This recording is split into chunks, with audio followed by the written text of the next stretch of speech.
11월 26일 오늘의 말씀은 사사기 11장 29절에서 40절입니다. 이에 여호와의 영이 입다에게 임하시니 입다가 길앗과 므낫세를 지나서 길앗의 미스베에 이르고 길앗의 미스베에서부터 암몬 자손에게로 나아갈 때에 그가 여호와께 서원하여 이르되 주께서 과연 암몬 자손을 내 손에 넘겨주시면 내가 암몬 자손에게서 평안히 돌아올 때에 누구든지 내 집 문에서 나와서 나를 영접하는 그는 여호와께 돌릴 것이니 내가 그를 번제물로 드리겠나이다 하니라.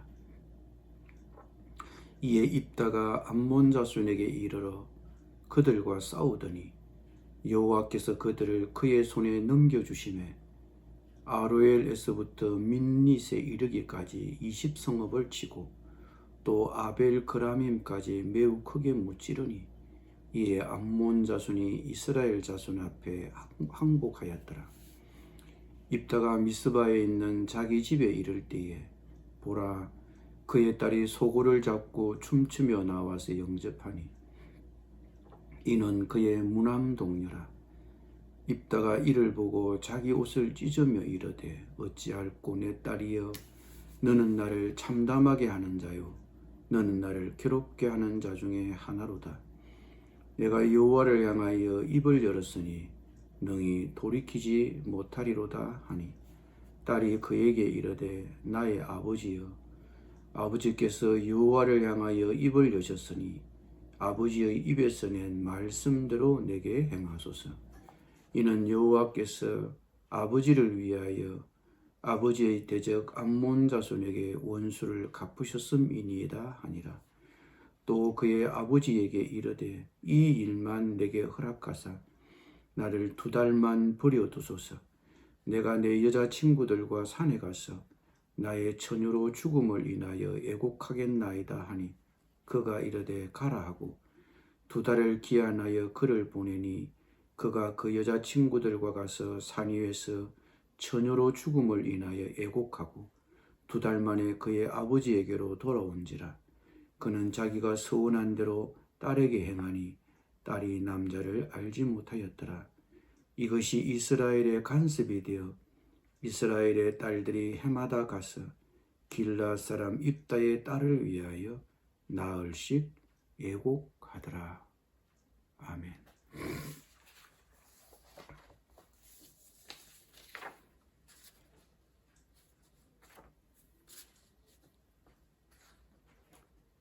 입다의 설득에도 암몬의 왕은 전혀 물러날 의사를 보이지 않았습니다.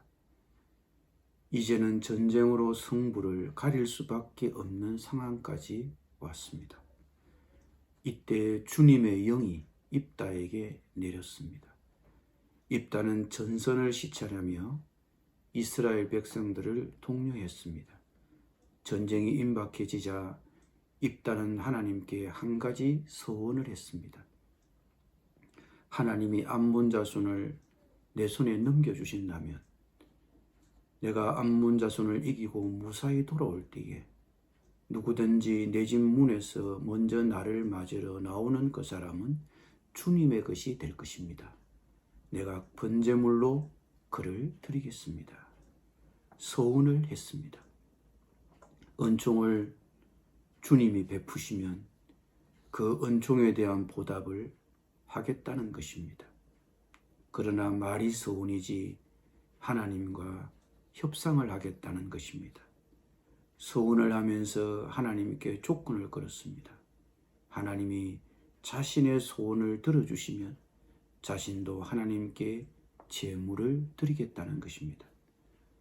우리가 먼저 이해할 것은 입다의 서원은 문제의 소지가 많다는 것입니다. 무엇보다 하나님과 흥정을 하려고 했다는 점이 그의 문제입니다. 하나님이 이렇게 해주시면 나도 그냥 넘어가지 않겠습니다. 나도 드리겠습니다. 우리가 하나님과 이렇게 흥정을 하려고 하면 안 됩니다. 입다가 하나님을 신뢰했더라면 이 문제는 흥정으로 가야 할 문제가 아니라 믿음으로 가야 할 문제였습니다. 자신의 설득에도 암몬 왕이 전혀 물렸을 기미를 보이지 않을 바로 그때 하나님의 영이 입다에게 내렸습니다. 그러면 믿어야 합니다. 하나님께 무엇을 걸고 말고 할 것이 없습니다. 입다의 서원의 핵심이 무엇입니까? 자신이 암몬 자손을 이기고 무사히 돌아올 때에 누구든지 자기 집 문에서 먼저 자기를 맞으러 나오는 그 사람을 주님께 번제물로 드리겠다는 것입니다. 산 딸을 태워서 바치겠다는 것. 이것은 인신제사를 말합니다.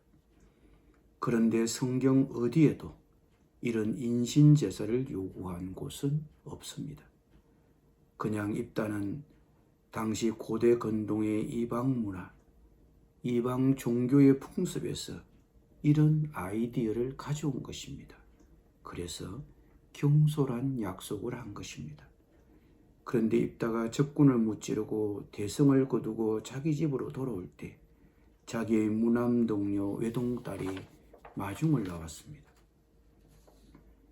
입다가 미스바에 있는 자기 집으로 돌아올 때에 소구를 치며 춤추며 그를 맞으려고 나오는 사람은 바로 그의 딸이었습니다.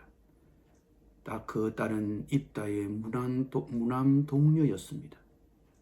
입다는 자기 딸을 보는 순간 옷을 찢으며 부르짖었습니다. 아이고 이 자식아, 내가 이 아버지의 가슴을 후벼 파는구나. 나를 이렇게 괴롭히는 것이 하필이면 왜 너란 말이냐. 주님께 서운한 것이어서 돌이킬 수도 없으니 어찌한단 말이냐. 만일 우리가 입다라면 하나님께 서운을 했다고 해서 무조건 이 약속을 지켜야 합니까? 아닙니다. 잘못된 서원은 취소할 수 있습니다. 그 서원을 취소하고 딸이 죽지 않는 것이 성경의 정신이며 하나님의 마음입니다. 입다는 자기의 약속보다 딸의 생명을 존엄하게 여겨야 했습니다. 그러나 입다는 성경에도 무지할 뿐더러 자신의 약속만을 중하게 생각했던 아버지였습니다. 성경보다는 백성 앞에서 자신의 체면과 권위를 지키려 한 것인지도 모릅니다. 아무튼 입다의 어린 딸은 이렇게 무지한 아버지의 희생물이 되어야 했습니다. 여러분, 우리가 어떤 문제 앞에 봉착하고 있습니까? 확실한 결과를 원합니까? 그러나 하나님과 그 문제로 협상을 하려고 하면 안 됩니다. 어떤 문제라도 그것은 흥정으로 가야 할 문제가 아니라 믿음으로 가야 할 문제입니다. 어떤 경우에도 우리는 하나님을 신뢰해야 합니다. 하나님께 무엇을 걸고 말고 할 것이 없습니다. 그리고 하나님께 조심성 없이 서운했으면 용서를 구하고 취소해야 합니다. 입다는 성급한 맹세를 했다가 자신과 그의 가족들에게 커다란 재난을 가져왔습니다. 우리도 오늘 입다를 통해서 우리 자신들의 연약을 들여다보았으면 합니다.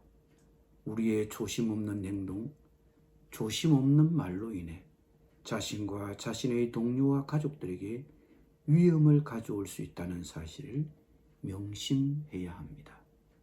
기도하겠습니다. 주님, 조심성 없이 서운하지 않겠습니다. 어떤 경우에도 하나님을 신뢰하며 믿음으로 문제를 해결하겠습니다.